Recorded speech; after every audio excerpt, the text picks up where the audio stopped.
네, 지난주 12.3 내란 사태에 대한 헌법재판소의 판결이 나왔습니다. 문영배 헌법재판소장 권한대행은 재판관 전원 일치로 탄핵 인용 결정을 내렸습니다. 자, 윤석열 씨 측에서는 비상계엄 선포는 고도의 정치적 결단이자 대통령의 권한이라며 사법적 심사 대상이 될 수 없다라고 맞서왔죠. 자, 하지만 헌재는 비상계엄이 비교적 신속하게 해제된 것 바로 시민들의 저항 덕분이라는 평가를 내렸습니다. 자, 오늘 이슈판에서는 참여연대 사법감시센터 소장을 맡고 있는 유승익 명지대학교 법학과 개건 교수를 연결해서 헌재 판결의 의미와 앞으로 과제에 대한 이야기 나눠보겠습니다. 유승익 교수 연결돼 있습니다. 교수님 안녕하십니까? 네, 안녕하세요. 네. 자, 먼저 지난해 12월 3일 윤석열 씨가 선포한 비상계엄으로 많은 국민들이 충격과 혼란에 빠졌습니다. 그리고 12월 7일이죠. 윤 씨에 대한 탄핵 소추안 가결을 촉구하는 국민들이 국회에 모였는데, 자, 교수님께서는 헌법학자로서 12.3 내란 사태 어떤 관점에서 보셨는지 한 말씀 듣고 싶습니다. 네, 이번 12.3 내란 사태는 사실 전 국민이 다 같이 지켜본 사태였지 않습니까? 네. 저 역시도 당혹스럽고 수치스러웠고, 비상계엄이라는 게 교과서나 역사책에서만 보던 것인데 현실에서 벌어져서 굉장히 초현실적이었습니다.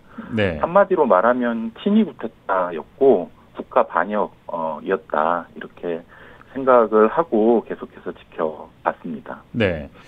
자, 정말 분노한 우리 국민들 12.3 내란 사태를 이겨내고 윤 씨의 탄핵까지 이끌어냈습니다. 자, 문영배 헌재 소장 권한대행은 재판관 전원일치 의견으로 탄핵 인용 결정을 내렸는데요. 이번 그 탄핵 인용 결정 우리 대한민국 헌정사에 어떠한 의미가 있다고 교수님께서는 보시는지요? 탄핵 결정문의 결론을 보시면 굉장히 특이하게도 대한민국은 민주공화국이다라는 제목으로 탄핵 결정문의 결론을 시작하고 있습니다. 네. 헌법 제1조 1항이지 않습니까? 이게 대한민국이 어떤 나라인가를 이제 확인했다라는 의미를 갖는 것인데요. 대한민국이 과연 민주공화국이냐 아니면은 계엄이 반복적으로 일어나도 좋은 독재국가인가 이것을 확인한 결정이었다 생각을 하고요. 네. 우리나라 헌정사에서 친위 구테타가 여러 번 일어났었고 그게 대개는 다 성공을 했습니다.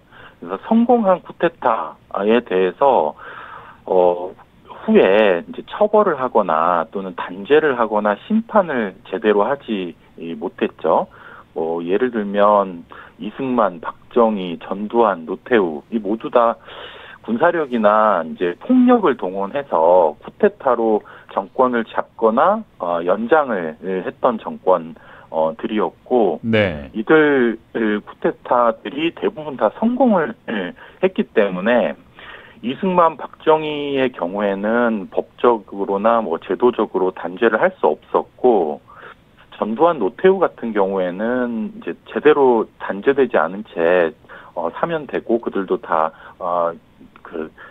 운명을 달리 했습니다. 예. 그런데 이번 탄핵 결정은 친위 쿠데타가 벌어졌지만 매우 신속하게 해제가 됐고 그 다음에 헌법이 정한 절차에 따라서 탄핵을 하고 심판했다. 그것도 실시간으로 그런 일들이 벌어졌다라는 데서 유의를 찾을 수가 있겠습니다. 예. 자, 이제 헌재 선고가 나온 당일이죠. 윤석열 씨는 대통령 법률 대리인단을 통해서 배포한 입장문에서 여러분들의 기대에 부응하지 못해 너무나 안타깝고 죄송하다라고 밝혔고요. 자, 그렇습니다만 헌재 결정에 대한 승복도 없었고 12.3 내란 사태에 대한 어떠한 반성이나 국민들에 대한 사과는 전혀 없었습니다. 이런 점 어떻게 보십니까, 교수님? 그런데 이제 윤석열 씨에 대해서는 예. 국민 모두들 애초에 그렇게 큰 기대가 있었던 거는 그렇긴 합니다. 아닌 거. 네, 맞습니다. 네네. 그래서 헌재 결정에 대해서 승복을 한다거나 아니면은 반성하거나 사과하거나 이런 것에 대해서는 윤석열 씨에 대해서 저 역시도 예. 그렇게 큰 기대를 하지는 않았지만 윤석열 씨는 이제 한때 우리나라에서 대통령이었고 그래서 이제 헌법을 수호하고 그다음에 한 나라를 하리라 기대했던 분이었는데 예. 비상계엄 그리고 내란으로 나라를 쑥대밭으로 만들었고 그것에 대한 일말의 반성이라든지 사과 그리고 승복 이런 것들은 있었어야 한다라고 생각을 합니다. 그런데 예. 생각해 보시면 그 윤석열 씨는 정권을 잡고 있었던 내내 여러 가지 잘못들을 많이 했었고 그에 대한 이제 사실들이 조금씩 드러나기도 했었지만 뭐 사과를 하거나 반성을 한 적은 없었습니다. 그래서 그 같은 성향이 이번 에도 마지막까지 그렇게 반복이 되지 않았나 그렇게 생각을 합니다. 네. 자, 윤 씨는 이 박근혜 씨에 이어서 헌정사상 두 번째로 탄핵이 된 대통령으로 기록이 되게 됐는데요. 뭐 이로써 전직 대통령으로서 누려야 될 예우도 대부분 박탈이 됐지 않습니까? 구체적으로 어떠한 부분이 좀 바뀌는지 한번 짚어주시면 좋겠습니다.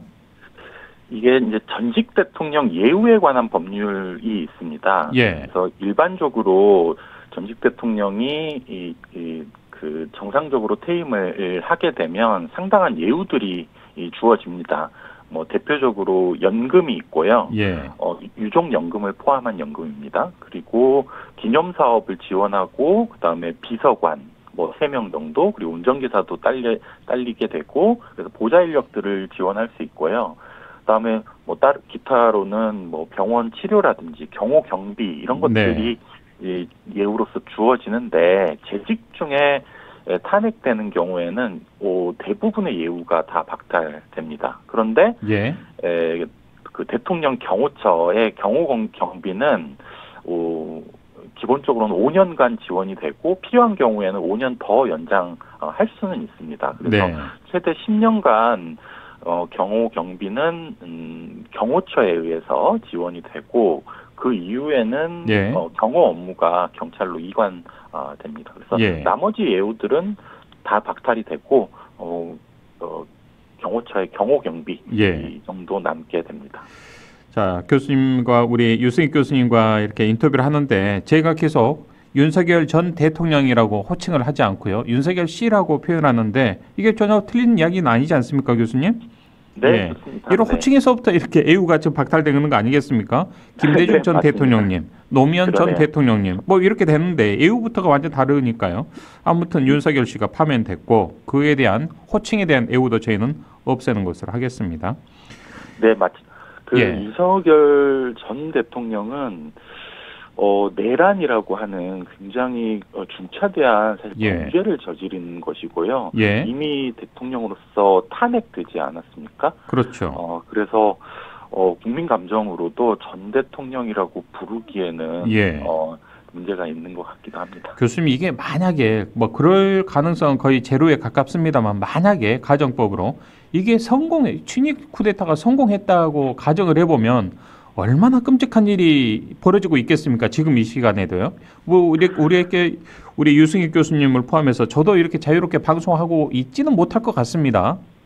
네, 기본적으로 끔찍합니다, 정말. 네, 다시 돌아왔으면은 분명히 그 이 문제와 관련되어 있던 사람들을 최소한 뭐 수사를 하려고 하거나 조사를 하려고 하거나 또는 좀 더 극단적으로 가면은 2차 계엄도 충분히 할 수 있지 않나.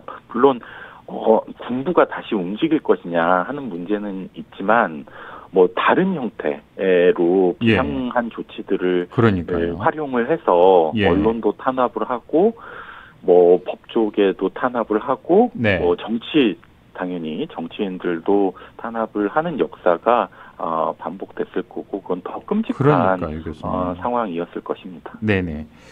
자, 어찌됐든 헌재에서 윤석열 씨에 대한 파면을 결정하면서 비상계엄이 또 신속하게 이제 비교적 해제된 것, 우리 시민들의 저항 덕분이다라는 평가 인용문에도 좀 나와 있고, 이번 헌재 판결의 주요 쟁점, 그리고 많은 분들께서 물론 이제 TV를 통해서 생중계로 보셨습니다만, 주요 내용도 정말 우리 교수님께서 가장 가슴에 와닿았던 그런 문구가 있었을 것 같습니다. 그 중심을 한번 짚어주시면 좋겠습니다. 말씀해 주셨듯이 이 중대성을 판단할 때, 윤 대통령이 이제 주장을 하기로 이렇게 빨리 해제된 빨리 끝난 내란이 있었느냐라는 주장을 했었고, 그래서 내란이 아니다 이렇게 주장을 했습니다. 그럴 때 헌법재판소 재판관들이 이제 시민들의 저항 그리고 군경의 소극적인 임무 수행 덕분에 해제된 것이다라고 이제 판시를 했는데요. 그리고 굉장히 인상적인 문구였고요. 네. 헌재의 결정은 이제 굉장히 깁니다. 그래서 114쪽에 걸쳐서 결정문이 이루어져 있는데요. 탄핵 심판을 포함하는 헌법재판은 이제 크게 두 단계에 걸쳐서 판단을 합니다. 하나는 적법 요건이라고 해서 이게 형식적으로 맞느냐라고 하는 판단이 하나 있고, 두 번째가 본안 판단이 있습니다. 그래서 앞에 본안 전에 판단하는 형식 판단하고 이제 내용을 판단하는 본안 판단이 있는데요. 그 두 단계에 걸쳐서 이제 판단을 했습니다. 적법 요건 판단, 앞부분 판단에서는 그 말이 있지 않았습니까? 이제 통치 행위였다. 그런 주장들에 대해서 이제 사법 심사가 가능하냐, 그러니까 헌법 재판을 이거 할 수 있냐라는 문제. 그 다음에 탄핵 소추안이 이제 반복적으로 발의돼서 일사부재에 반한다. 또는 내내 문제가 됐던 이제 내란죄를 국회 측에서 철회하지 않았냐 등에 대한 이제 판단이 있었는데요. 이 모든 그 요건들에 대한 판단에서는 이제 적법하다. 그래서 본안을 판단할 수 있다. 이렇게 했고요. 이제 두 번째가 이제 본안 판단인데, 본안 판단의 쟁점은 크게 5가지였습니다. 그래서 비상계엄 선포가 위헌위법하냐, 그리고 두 번째가 국회에 대한 군경 투입의 문제, 그리고 세 번째가 포고령 발령 문제, 네 번째가 중앙선관위 이제 압수수색했던 문제, 그리고 다섯 번째 쟁점이 이 법조인에 대한 위치 추적하는 문제. 그래서 체포하려고 했던 거 아니냐라는 요태가 크게 5가지 이 쟁점이었는데요. 하나하나 말씀드리기는 좀 어려울 것 같고, 일단은 비상계엄 선포의 위헌위법성은 실체적으로나 아니면은 절차적으로 모두 다 특히 헌법을 위반했고 또 계엄법을 모두 위반했다, 이렇게 판단을 했습니다. 그리고 국회에 이제 군이나 경찰이 투입된 문제는 일단 전 국민이 다 지켜봤듯이 국회 유리창을 깨고 들어가지 않았습니까? 그렇죠. 근데 아무리 비상계엄이 선포되었다 하더라도 국회는 개입을 해서는 안 되는 거였는데, 거기에 군대나 경찰을 투입한 것은 위헌적인 행위다, 이렇게 확인을 했습니다. 네. 그리고 포고령과 관련돼서는 모두 기억을 하시겠지만 국회를 포함한 지방의회도 포함했어요. 그렇죠. 그래서 정치 활동을 금지했다. 그리고 전공이 빨리 돌아와라, 48시간 내에, 안 그러면 처단하겠다 등등이었는데 처단하겠다 했습니다. 네, 맞습니다. 그런데 이런 것들도 다 위헌적이었고 헌법에 맞지 않는다라고 이제 판단을 했고, 한 가지는 이제 지방의회와 관련돼서도 판단을 했어요. 그래서 지방자치 본질을 침해했다, 이렇게 판단을 하기도 했습니다. 나머지 중앙선관위 압수수색 문제나 특히 법조인에 대한 위치 추적, 그러니까 체포를 지시한 거 아니냐 하는 문제도 그 요건으로 다뤘는데 여기에서도 이제 사법권을 침해했다 이렇게 이제 결론이 났습니다. 5대 0으로 위헌 결정을 확실하게 깔끔하게 내준 거죠. 그렇죠. 네. 그 5개 사안에 대해서였는데 사실 법조계에서 예상을 하기로는 한두 가지 정도 그 위헌위법성을 확인을 한 다음에 중대성 판단을 하고 탄핵을 하지 않겠냐 이렇게 예상을 했는데 그 예상을 깨고 5가지 쟁점을 모두 확인을 해서 저 개인적으로도 좀 놀랐습니다. 우리 교수님께서도 TV를 통해서 생중계로 우리 문영배 권한대행이 읽는 그 인용문을 직접 다 들으셨겠습니다만 이 워딩 한 말씀 한 말씀에 이미 그 결론을 예상할 수 있게끔 단어의 액센트를 주시더라고요. 네, 맞습니다. 아, 이건 뭐 100대 0이구나 이런 느낌을 좀 받았었는데요. 저도 앞부분을 들으면서 이건 이미 넘어갔구나. 네, 인용을 했구나 이렇게 예상을 할 수는 있었습니다. 또 우리 헌법학자이시니까 교수님께서 그 느낌이 더 일반인들보다는 더 확 오시지 않을까 싶습니다. 자, 그런데 교수님 이제 결론적으로는 100대 0 정말 이 조목조목 정말 교과서다운 그런 인용문을 결정문을 내줬는데 헌재 결정이 늦어지면서 많은 국민들이 좀 걱정도 많았습니다. 왜 이렇게 늦어지냐? 뭐 5대 3 교착설도 있었고 하는데 왜 이렇게 늦어졌다고 보십니까? 이게 헌법재판소 내부 문제이기 때문에 알 수는 없겠지만요. 모두가 다 추정이고 그거는 결정 나기 전에 여러 가지 뭐 소문들도 돌고 이야기들도 많았는데 그것도 다 추정이었고 지금 돌고 있는 이야기도 다 추정일 수밖에 없습니다. 그러니까요. 근데 이제 헌법재판소 결정문을 통해서 이제 결론적으로 보자면은 이게 이제 형사소송법상에 이제 증거 법칙이 있는데 이거를 그러니까 수사기관에서의 여러 가지 수사 기록들이라든지 진술 조서 이런 것들을 이제 헌법재판에 활용을 할 때 어떻게 적용을 할 것이냐 그대로 갖고 올 수 있느냐 없느냐 하는 문제에 관해서 재판관들 사이에서 좀 여러 가지 의견이 제기가 되지 않았나 이제 그런 추정을 이번에 그래서 일부 큰 주류 의견에 보충 의견으로 한두 분이 그런 의견을 제시했다는 부분이 그래서 나온 거군요. 맞습니다. 네, 맞습니다. 그렇군요. 이 헌법재판의 형사소송으로 관련되어 있는 그런 내용을 보충하고 참고할 수 있느냐 이게 약간의 이제 법리 해석에 문제가 있었다 이렇게 보시는 헌법재판에서 탄핵심판에서 증거로 활용할 수 있느냐 하는 문제가 큰 쟁점이었던 것 같습니다. 그러니까 이 부분은 향후에 이제 헌법학자들이나 이제 재판관들께서 좀 더 숙고를 해야 될 그런 지점이겠죠. 그런데 사실 어떤 게 맞습니까? 그 쟁점은 박근혜 탄핵심판에서 법리가 이미 정립이 됐었고 어떻게 결론이 났었는지요, 혹여? 그래서 충분히 헌법재판의 성질에 맞게 활용을 할 수 있다.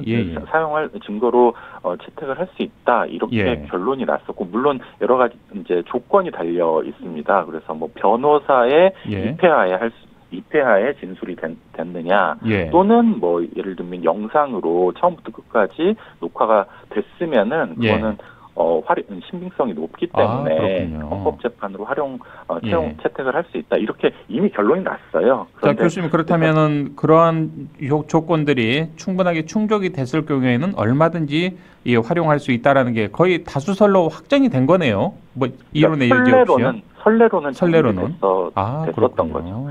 그렇기 때문에 이렇게 오래 걸릴 일이었을까? 그건 아직은 의문이 남습니다. 그건 또 비밀주의가 있기 때문에 그 속내를 이제 거기까지 우리가 어떻게 또 알 수 있겠습니까? 어찌됐든 이제 좋은 결론을 냈기 때문에. 자, 이제 윤석열 씨는 파면이 됐고 이후에는 이른바 12.3 비상계엄 내란 사태에 관여했던 이 정치 군인들 그리고 일부 몰지각한 인사들, 뭐 노상호 씨 같은 이런 사람, 뭐 처단, 수거 이런 단어들 등등을 썼던 이런 사람들에 대한 내란 수사 속도 내야 될 거 아니겠습니까? 철저히 좀 책임을 물어야 되겠죠, 교수님? 네, 맞습니다. 이제 대표적으로 이제 말씀 주셨듯이 이제 여러 사령관 중심으로 해서 지금 수사 기소가 이제 계속 진행이 되고 있고 특히 이제 내란 우두머리 윤석열에 대한 재판도 쭉 진행이 될 예정이고요. 다음 주 월요일 4월 14일 날 윤석열 씨에 대해서는 네. 공판 1차 공판이 진행이 될 예정입니다. 예. 그런데 이제 앞서 말씀드렸듯이 이게 좀 문제가 있어서 앞으로는 좀 특검법으로 예. 다시 수사가 있거나 기소가 되어야 하지 않을까 그렇게 생각이 듭니다. 그렇군요. 이 부분은. 네. 예. 자, 어찌됐든 이번 내란 사태로 기존 우리 대한민국 국민들이 생각을 가지고 있던 상식 그리고 질서가 평화로운 질서가 완전히 깡그리 무너졌습니다. 앞으로 우리 사회, 우리 대한민국이 어떠한 점을 좀 고민하고 함께 한 방향으로 나아가야 좋을지 한 말씀 듣고 싶습니다. 엘리트들의 통치를 하는 문제가 일단은 1차적으로 좀 고민을 해야 하지 않을까 싶습니다. 특히 시험을 통해서 시험을 통해서 관료가 됐던 검사들, 판사들, 그리고 일부 정치인들 이런 분들의 보여줬던 헌법에 대한 굉장히 저열한 인식들 이런 것들이 큰 혼란을 일으키는구나라는 교훈을 얻을 수 있었고 헌법적으로 헌법이 가지고 있는 또 법적인 수단을 통해서 헌법을 무너뜨릴 수도 있구나라고 하는 것들을 교훈으로 좀 삼았으면 좋겠다 이런 생각이 듭니다.